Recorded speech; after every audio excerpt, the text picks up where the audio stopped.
呢個房間呢度可以拆一半嘅，咁拆完一半之後咧，就可以令到你呢個廳變成一個大橫廳。我睇講我喺呢個部分可以拆嘅。拆一半拆一半大橫廳咩？呢邊咪多一個開放式嘅書房咯。哦。咁咪整體個空間咁咪覺得好闊落咯，更加實用性好高。咁呢邊就係啱啱我同大家講咗，係將其中一個房間就拆咗一半啊，因為呢邊係石牆嚟嘅，就唔可以再全部拆晒，只能拆一半，就做成一個咁樣嘅類似於橫廳嘅開放式嘅一個書房。咁樣呢種設計都係好有意思嘅。最平嗰套好似有一套大概110幾萬，總價就可以拎低，首期大概只需要俾6到7萬就 OK 啦，剩其他全月供，仲包埋全部家私家電喎。Hello， 大家好，歡迎收睇灣區新視野，我 Niki。Chris 啊。咁今期咧就係繼上一期嘅中澳湖心印象拍第二期大面積單位嘅，就喺我哋嘅6棟2單元啊，104平方嘅3房2衛同埋118平方南北通透4房2衛產品。冇錯啦，咁介紹我哋會員之前咧，同大家講一講，因為上期我同 Niki 有同大家介紹過，我哋成個屋苑分咗10大主題一個會所，咁今日同大家細分下呢10大會所係乜嘢。首先第一個，我哋一座2單元樓下咧就係兒童樂園，係啦，仲有一個華為全屋智能家居嘅展示嘅空間，呢邊係一座。咁而喺到我哋嘅一個2座呢邊咧係一個簡直輕餐同埋一個靜謐嘅書吧，咁都係呢發現1座2座都比較適合咩咧？小朋友喺嗰度嘅，係嘛？係睇下書啊，或者做下運動啊。跟住去到我哋嘅3座呢邊咧就係我哋嘅長者安心食堂同埋一個幼兒托管嘅，都唔錯㗎喎。去到4座樓下咧就係我哋一個叫做電競區。啊！呢邊4、5、6咧，全部都大人玩嘅，中意打機嘅，去4座樓下去電競區玩下電腦啦。啊，好似一個咩電競房嗰啲網吧咁樣嗰種，哇，好有意思啊！跟住好啦，去到我哋5座樓下咧，就係我哋一個戲院同埋一個 KTV。啊，今時今日喺屋企樓下就可以睇戲，睇電影喎，仲可以唱 K，仲可以唱 K， 咁即係慳翻啲錢咯。咁我喺樓上我嗌個外賣送幾罐啤酒落去樓下唱下卡拉 OK 都 OK 嘅喎。好 OK， 6座樓下咧就係我哋一個瑜伽室同埋健身房，所以其實我哋整個屋苑配套咧，從我哋嘅小朋友到成年人到老人家，全部都係有嘅。除咗呢啲，我哋中間呢個地方，而家我同 Niki 所處嘅位置咧，就係我哋成個屋苑中心嘅會客區，亦都係我哋嘅中心嘅一個花園景觀嘅地方。冇泳池喎 Chris。如果你講缺點，唯一缺點就冇泳池咯。係啊，跟住佢仲有一個跑步路啦，喺我哋一個小區外圍係有一條跑步道嘅。仲有其實我哋屋苑就呢啲花園空間去遊玩啦，出面有露營基地啦，而且仲有咩呢？我哋呢邊係一個叫做智能嘅垃圾，即係嗰啲分揀區咯。仲有一個咩呢？就係一個機械人快遞送快遞上門嘅，其實係好方便。即係而家真正一個智能化家居就得湖心道得我哋嘅中澳湖心印象。睇得見嘅智能，摸得着嘅整現樓啊！咁智慧社區係呢一片湖心片區咧，係暫時嚟講係最高級嘅中澳湖心印象啦。OK 啦，咁我哋就上去介紹我哋6座嘅一個戶型，好冇 ？OK，我而家同 Niki 位於我哋6座嘅4樓樣板間嘅位置。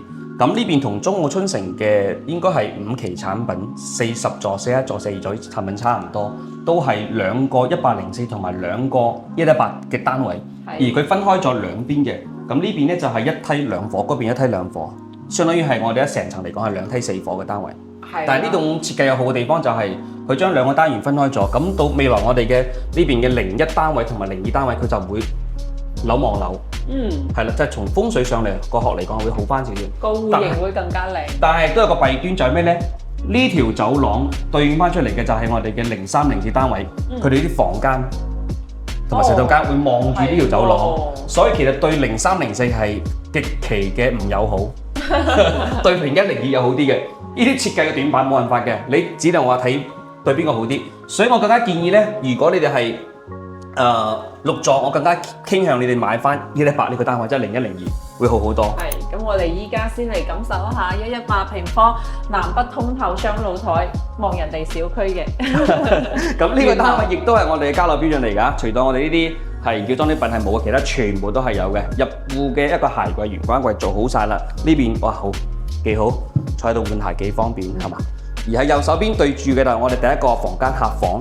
咁呢個客房咧都係唔細嘅個空間感啊！呢個房間呢度可以拆一半嘅，咁拆完一半之後咧就可以令到你呢個廳變成一個大橫廳。我睇講喺呢個部分可以拆嘅。拆一半大橫廳咩？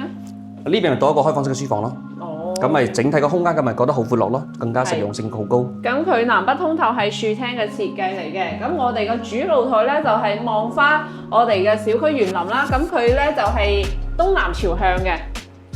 大家有冇留意到，其實真係的確，我哋呢邊嘅露台咧，同嗰個中國春城一樣，都係咁闊嘅，好闊落，係嘛？係。呢邊係有1米接近1.8米嘅一個大露台啊，呢個闊度。咁呢邊望翻個主陽台啦，望翻我哋一個園林景觀都係靚仔，永久景觀嚟嘅咧就唔錯。大家唔好以為得呢個景觀啊，我哋嘅北面望隔離市區都好靚仔嘅，去嗰邊參觀下。咁我哋118平方咧，首期只需要俾到8到9萬就可以入手啦，都係唔需要10萬嘅首期就可以拎低咁靚嘅單位。關鍵家私家電配齊晒喎。咁我哋嘅洗衣機咧係美的嘅。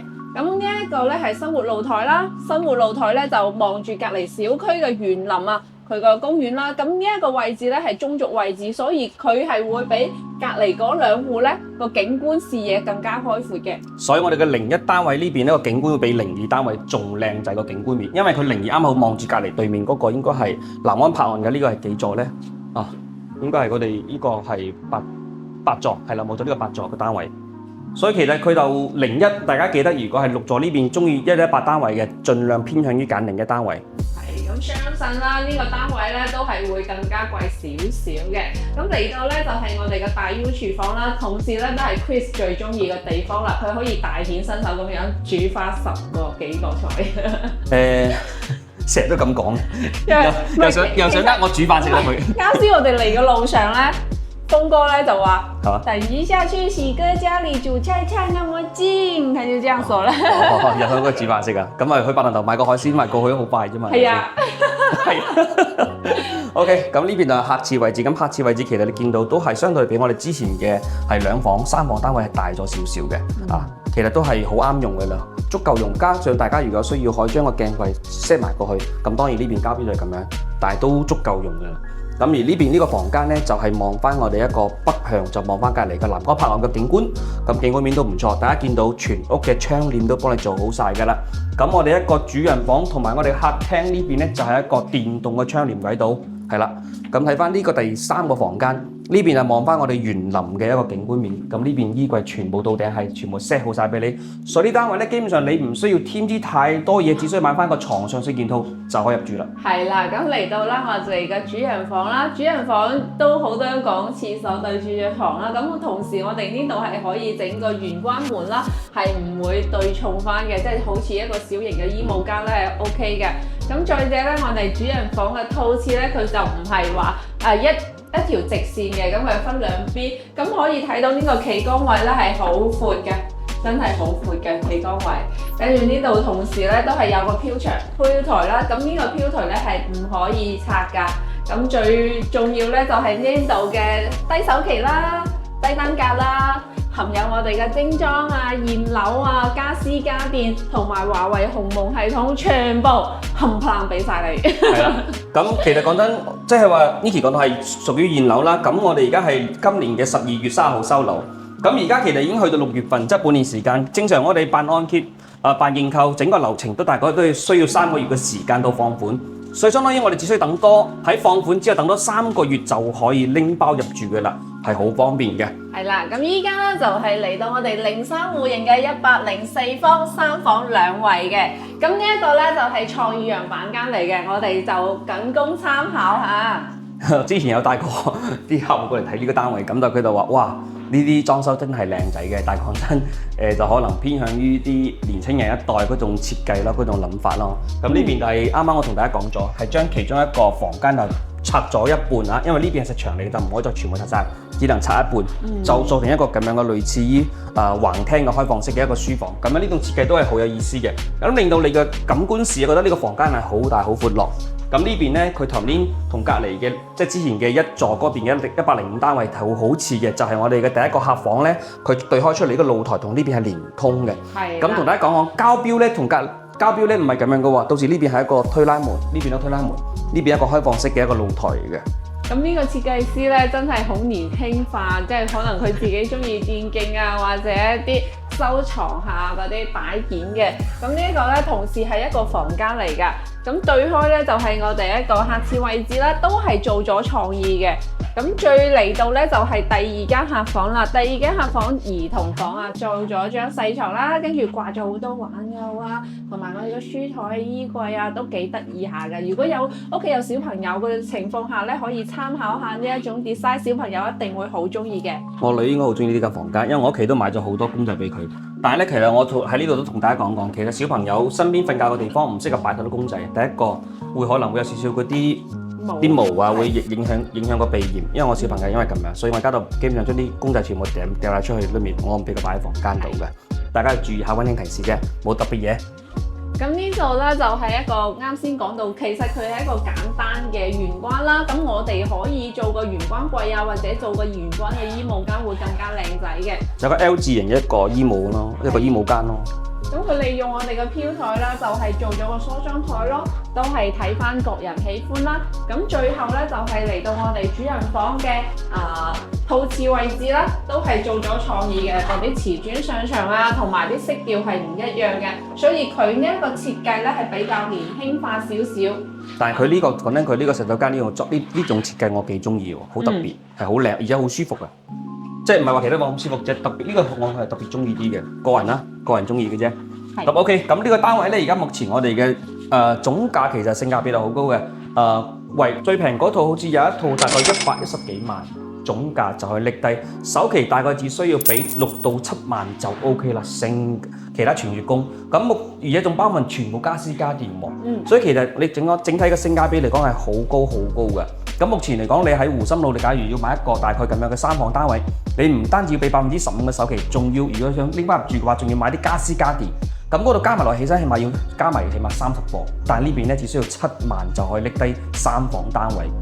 你哋唔需要買其他嘢嘅啦，最多抌多幾千蚊買啲床上設件套，配下啲碗碟冇噶啦，就可以入住噶啦。1000幾百可以搞掂，網上就睇翻自己拼多多啊，睇翻自己想要啲。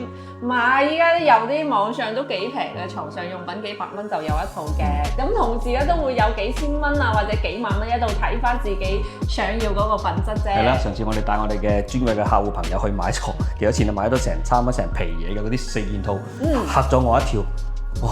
真係講真，所以每個人嘅生活需求唔一樣咯。OK， 咁今期就好簡單就介紹翻我哋嘅中國湖心印象6座，包括我哋同大家介紹咗我哋成個10大主題會所。OK， 咁我哋如果中意朋友嘅話咧，不妨下方評論留言，記得呢度只需要5到8萬蚊就可以上車啦。係啦，咁依家我就同 Chris 去我哋嘅白藤頭海鮮市場買海鮮翻去屋企煮飯啦。咁呢度距離白藤頭海鮮市場咧，只需要3分鐘車程咋，係咁啦，拜拜。拜拜。